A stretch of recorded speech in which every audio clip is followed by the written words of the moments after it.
Assalamualaikum warahmatullahi wabarakatuh. Bismillahirrahmanirrahim. Para pemirsa yang dimuliakan Allah, saya ingin melanjutkan percikan dari kehidupan Hadratus Syekh Kiai Hasyim Asy'ari. Saya bacakan dulu singiritnya. Beliau adalah ahli waris Nabi. Allah yarham Kiai Hasyim Asy'ari. Waliullah dalam berbagai segi, ilmunya menjadi sumber para ahli. Kiai Hasyim Asy'ari yang mendirikan pesantren Tebu Ireng ini dan menghasilkan kiai-kiai besar yang bertebaran di seluruh Nusantara, di seluruh Indonesia. Selain beliau ini berjasa mendirikan Nahdlatul Ulama, beliau ini juga punya jasa besar. Apa itu? Yaitu pada tahun 1945, sesudah 17 Agustus 1945, setelah Indonesia merdeka, agaknya Belanda yang pernah menjajah Indonesia itu masih ingin mencengkeramkan kukunya yang tajam kepada Indonesia, sementara Indonesia sudah merdeka. Maka datanglah tentara Belanda yang membonceng tentara sekutu ke Indonesia, dan mereka mulai menembaki orang-orang sipil yang ada di Surabaya, bahkan tukang beca, orang jual sate, pedagang kecil ditembak oleh tentara Belanda yang menopang tentara Inggris.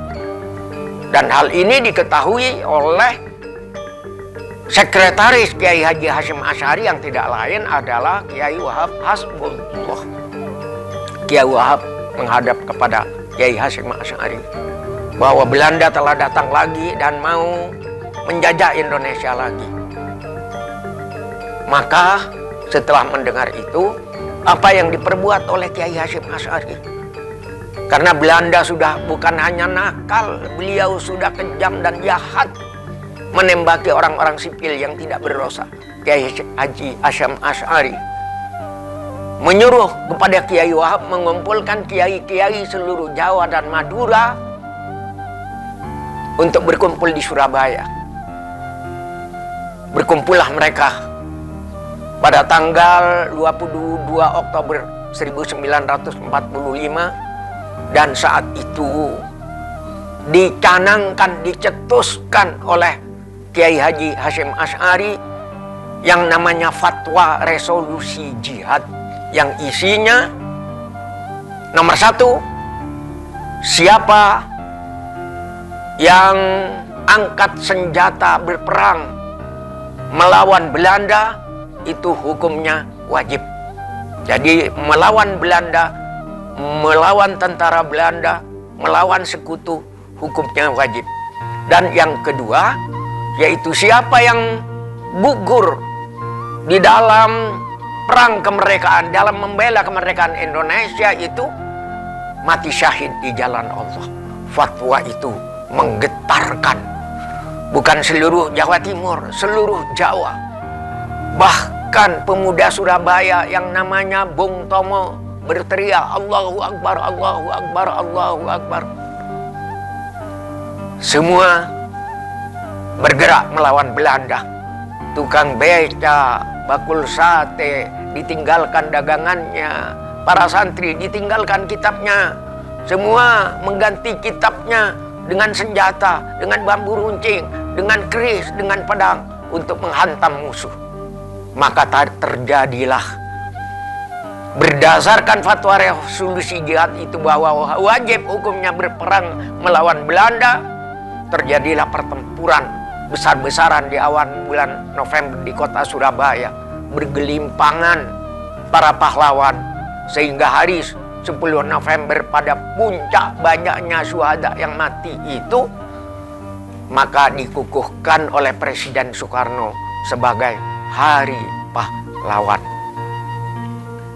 Bapak Jenderal Gatot Nurmantio ketika pertama kali merayakan Hari Santri di Tugu Proklamasi di Jakarta mengatakan tentang pentingnya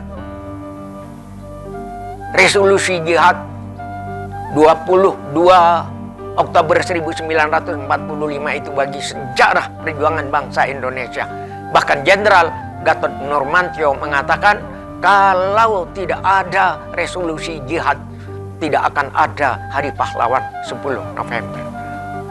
Luar biasa fatwanya Kiai Hasyim Asy'ari. Dan itulah kenapa kita bangsa Indonesia sampai sekarang tetap bertekad untuk membela kemerdekaan Indonesia, negara kesatuan Republik Indonesia yang berdasarkan Pancasila harus kita pertahankan. Dengan Pancasila, insya Allah kita akan diberi kejayaan oleh Allah. Dengan Pancasila, insya Allah kita tetap bersatu. Dan sumber dari perjuangan 10 November yang berdasarkan resolusi jihadnya Hadratus Syekh Hasyim Asy'ari, kita hormati, kita ingat. Apa tujuannya? Supaya kita tetap cinta kepada tanah air. Hubbul watan minal iman. Cinta tanah air adalah sebagian dari iman. Wassalamualaikum warahmatullahi wabarakatuh.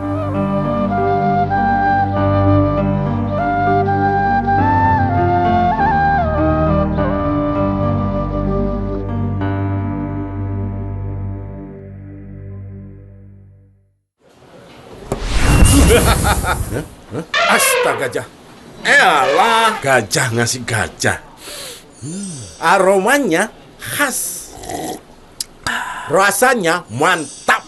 Kita terawang rahasianya. Dari racikan warisan, hasilkan kopi tubruk sejati. Ini baru kopi. Manisnya bisa diatur. Tubrukers, yuk ngopi gajah. Gajah minum gajah.